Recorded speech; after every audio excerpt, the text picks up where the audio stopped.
Welcome to SBR Forum Videos. I'm Peter Loshak. This is the Golokhov versus the World show that we do regularly here at SBR Forum Videos. This is a very special edition of Golokhov versus the World. Why? Because the NHL regular season is finally starting. And of course, Dave Golokhov is from Canada and a big fan of hockey. Dave, thanks for being with us. Thanks for having me. All right, you're excited for this NHL season, right?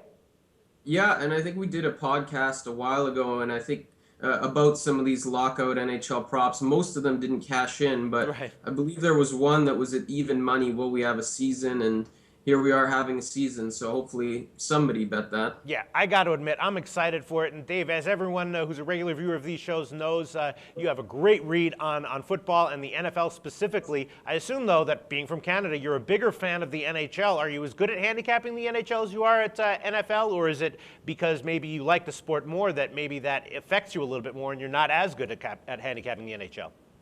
Well, we're going to find out about the NHL. To be honest, football is my first passion, believe it or not, even though I'm Canadian. But I have to say that if you've been watching the NHL over the last few years, this product has become incredible. With the salary cap, the parity, last year an 8 seed, not only winning the Stanley Cup, but dominating everything in their path. It reminds me of in the NFL when you have those 6-seeded wildcard teams going all the way to the Super Bowl and winning it. Just completely unexpected stuff. Yeah, there is a lot of value. When you talk about the Kings last year in the playoffs, I mean, that was, if you jumped on that bandwagon early, that was a money machine all the way through to the Stanley Cup. So we are going to talk about which teams you think might have some value in the early going. Before we get into the NHL, do you have anything to say about the Manti Te'o issue that's going on right now? Everyone's talking about it. Well, I think what's strange to me is that if everything is legit, if this guy actually did get hoaxed, why is it taking him so long to come out and talk to the media? Because really, if he's the victim, he's got nothing to hide. He should be out there pinning all of this on that guy, Ronnie Tuiasosopo, and saying, hey, go talk to him because this guy duped me. But the longer that he sits out on the sidelines and doesn't speak, really starts to raise some red flags with me. I mean, I think in my opinion, if they're taking so long, they're just back there, him and his agents practicing answering all of these questions over and over and over again. But it's just, to me, there's really no middle ground in this story. When you see some of the stuff and how emotional Manti Te'o got over this girlfriend, it's hard to believe that he's lying. Yeah, I'll tell you, I think that the hoax is a hoax. I think that she does exist, and I don't care. It reminds me of global warming a little bit. People are always like, but look at this data, look at this evidence. I don't care. Global warming does not exist. Manti Te'o's girlfriend does exist. End of conversation as far as I'm concerned. I'll throw out one theory. I don't know, I haven't really given that one much thought, but somebody threw out a theory, a famous radio host on Power 105 in New York this morning, and suggested that he's probably gay.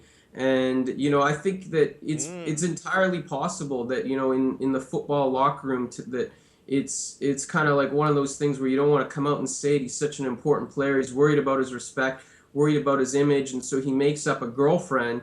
And that's kind of his explanation for why on Notre Dame's campus, when he's such a star, he's not exactly going for any of the women that are throwing themselves at him. Well, I mean, maybe it's not that he's gay. Maybe he just has zero game. I mean, you work at AskMen.com. Maybe he just has zero game. I mean, there's a lot of guys who don't have sex with women who aren't gay. I mean, just because you don't have sex with women doesn't make you gay. I mean, I'm for a long time I didn't have sex with women. It didn't mean I was gay. It just meant that I had zero game. Maybe that's the issue here.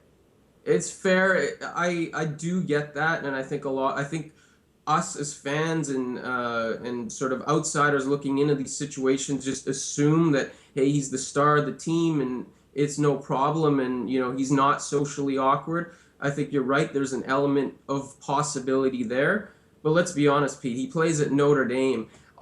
His game at a bar, on campus is simply, hey, I made 13 tackles today, we won the game. That should be enough for college girls around him to be taking off their shirts and pants. So, Dave, have you ever met anyone with no game? Even that amount of game is like too much for some guys. I think, honestly, with Manti Te'o, if he wants to get laid from the girls on campus, it's really just it's a one-liner. That's all it is. He doesn't even have to say anything. Girls will be interested in him. And that's just my opinion. I know what you're saying for sure.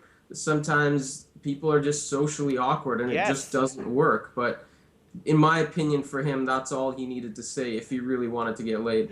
All right. Well, this has been a great intro of the Golokhov versus the World show for January 17th. I think we'll split this up into two. That was part one. Now let's move on to part two, where we will actually talk about NHL betting, okay? Yeah, all right. We instead of handicapping Manti Te'o's hoax situation, we'll handicap some hockey.